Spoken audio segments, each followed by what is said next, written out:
So what's your net number of witnesses that you are planning to call? That are remaining? They're remaining, yes, ma'am. 153. This 153 witnesses, you still believe and contend it's going to take 120 trial days? Judge, what we did on our list is we gave a gross estimation based on the length of time that we have had to take with certain witnesses, factoring in both state's direct, anticipated cross, and averaging out the way that certain witnesses such as Mr. Stevens, Ms. Bennett, Mr. Bean have gone in the length of time that they've taken, and applying that, overlaying that analysis over other similarly situated persons, our very, very, very rough estimate. Man, Miss Love, they was tearing her up. And Judgment Day tomorrow will come. The problem is that you may think that you identified some evidence, and you haven't. That evidence is about to be tendered, or they're looking at it and they're like, well, this is the first we've seen of this. And well, that's what they're alleging, Ms. Love. I'm not saying that's true, okay? But that's what they're saying. And they're telling you, or Mr. Weinstein's telling you, if you marry the witness and the evidence you plan on using, because at this point in time, like I said, there's no surprise. Your elected district attorney tried a gazillion cases in front of me. She turned over an entire file to the defendant, and her mantra was, if you can beat me with my file, then you deserve to win. Or if you can't, well, I deserve to lose.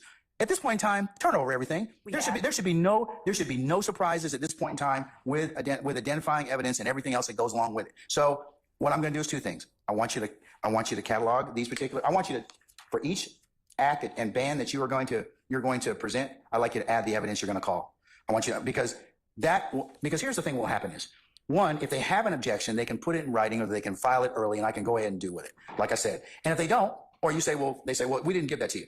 We provided that particular document to you in discovery on March the 15th. So you should have it already. At this point in time, just add to the list that we've already given you the exhibits we intend to. I want you to add the exhibits you're going to present to this particular spreadsheet. Will that suffice, Mr. Weinstein? Thank you, and also, it might streamline the process, because the challenge we're having is that, bless you, counsel for the defendants are saying, this is the first time I've seen this document, or we haven't gotten this document, it hasn't been provided in discovery, or it's a supplementation of the original document you gave them, meaning that they got it on that date, but instead of the document being 15 pages, it's 45 because it's complete. So that's why I'm saying that it causes them a little bit of anxiousness in terms of trying to be prepared. So, and it'll just further validate or verify, okay, we gave you everything, and it lessens the amount of time I got to spend resolving these particular issues. Like I said, you all are more than capable, and I'll give you the time and effort, but it needs to be better presented and packaged. 2 weeks, we could have those done. By when? Tomorrow? Judge, if the court. I'm telling you, that would be great. But if the court, you got other stuff you need. By tomorrow, then that's what we do. But Your Honor, we'd ask that we not be required to go through and with respect to all of the acts. Ms. Love, you must act like I was never a trial advocate. I know you all have this stuff together already, and if you don't, I'd be highly shocked. You probably have all this stuff together already. I mean, so just put it on paper and give it out so we can go ahead and go forward. It is not giving your trial strategy. The facts are what the facts are. I'm just sorry. Mr. Sharp, you find something funny with what I just said? Okay, all right. I'm not doing anything abnormal. Just sitting here listening and paying attention. Okay, all right. Here's the challenge, Ms. Love.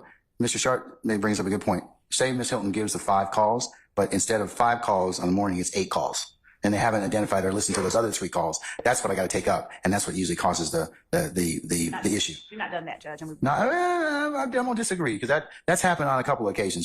Is as far as any of these witnesses being a waste of time or cumulative, I need to really look at this list before I raise any issues with respect to that, Your Honor. And Your Honor, with respect to the defendant's opinions about wastes of time and cumulativeness of witnesses, I know that the court is aware, and I'm certain counsel for the defendants are aware, that the state alone has the burden of proof, and they cannot. The court has control over the order and presentation of the evidence, but I would think it quite presumptuous for a defendant to be able to assert to the court, when I'm certain he'll argue in the end, they didn't bring you this, or they didn't bring you that, or there wasn't enough evidence. I would find it quite presumptuous to argue that, or presume themselves able to tell the state that a witness is cumulative or unnecessary, when they will be quick to say and point out the fact of the matter that they do not have a burden of proof. We do, and we intend to meet that burden. And they are not able to, I would think, suggest to the court their best version, because I'm sure it would be much less than ours, of what witnesses we need to put up to prove what. And Your Honor, if we have 2 or 3 witnesses that testify about the same set of events, but from various vantage points, in no way could that be considered cumulative when, again, we have the burden of proof. And Mr. Weinstein's version of what's enough, I am quite certain will never equate to what I believe may be enough. My goal for tomorrow is just for us to take up this motion to disqualify, and that's it. I don't think I have anything else. Is there anything else? So let me simplify that hour live, because it was like one of those videos where you just see the people drop a ton of nuggets and you got to rewatch it. Like how people don't know that in Inception, it wasn't the little spin top that was his token at all. It was actually his ring. A lot of people didn't know that. Just showed y'all something. But either way it goes, Miss Love. What happened was the judge called her out and basically called her lazy in so many words. Because one thing that has to happen is you cannot just throw a bunch of stuff on the damn defense and then say y'all figure it out.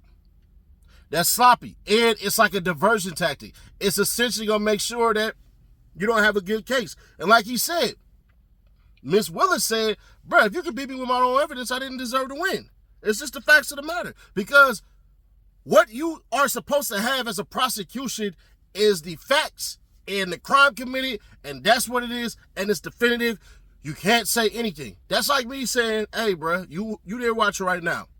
You got a jaywalking ticket, and I'm your defense attorney, and I say, all right, my client didn't do it. You enter a not guilty plea. And they say he did do it. And I say, all right, I want the cameras and I want to question the doggone cop and all this stuff. And they don't sort it out. They don't sort between the audio of the cop and then the video that absolutely exonerates him and then the audio of witnesses and stuff like that. They just throw it all on there and I'm supposed to figure it out. You can't do that one. And on top of that, if you jaywalk, it should be easy to prove that you jaywalk. It's really on me to try to mitigate how much time you get with it. That's really what a defense attorney is supposed to be. It's supposed to be you're 100% guilty, but we're going to give this delusion and illusion that you're absolutely not guilty, but a real lawyer is really supposed to bring your time down. But either way that goes, the judge basically said, no, start categorizing all this stuff and I want it by tomorrow. She started acting like, oh, we can't do that. It's probably going to take like 2 weeks and all that stuff and everything like that. No, the judge is saying, you keep on doing this stuff. I got to do something about that. Now I'm about to do something about it. So shout out to the judge for finally coming around. Or did he? See, one of the things that the judge is going to have to be very aware of is how he handles things. And so we got to look at it like this. The judge is supposed to disqualify her if he finds that she's been withholding exculpatory evidence for the defense or making false statements. But also at the same time, did she put the damn witness in danger? She said that man was getting at her. Now, I know exactly who she is. I know exactly that, I know exactly what she looked like. I would have did it too. But either way it goes. So let's go through it. What are the 4 types of prosecutory misconduct in a criminal justice case? These are failing to disclose exculpatory evidence, introducing false evidence, using improper arguments, and discriminating in jury section. Now, here's the thing. It says, what can a judge do to following if he or she finds that misconduct has prejudiced the accused? He can dismiss the charges. That's what Steele would want. He could admonish the jury and disregard certain evidence or comments, or grant the motion a new trial, or kick her off. That judge is going to admonish the jury, bro. Like they ain't already heard it, pardon me. He's not going to kick her off, bro. It would be, I just don't see it, man. Y'all, I don't see it. I just don't see it. I don't see it. And some of y'all gonna get mad. No, Nash, keep the faith. No. Let me help y'all out. I'm not pro Young Thug. I'm not anti Young Thug. I'm just giving y'all an opinion that is unbiased. Some of y'all expect me to carry a biased opinion. Somebody put in the comments earlier, hey, Seti Nash. Hey, bro, are you for the DA or anti-DA, bro? Because you got to pick one. No, I don't. Ain't none of you niggas watching this YSL. Well, some of y'all may think y'all YSL. And some niggas don't believe in our YSL watching this because this is the #1 place y'all come to for the recaps that are under 1 million views. Because the cats who get 1 million views, we ain't finna do all that. I'm not sneak dissing or nothing like that, but it is what it is. I just don't see it, bro. I don't see it. I don't see it, man. I don't see it. And then for the Weinstein, she hates Weinstein, bro. Weinstein basically was like, hey, man, we trying to make sure that you ain't doing all that BS and stuff like that. Like, you wasting our time. And he would be right, except if you think about it fully,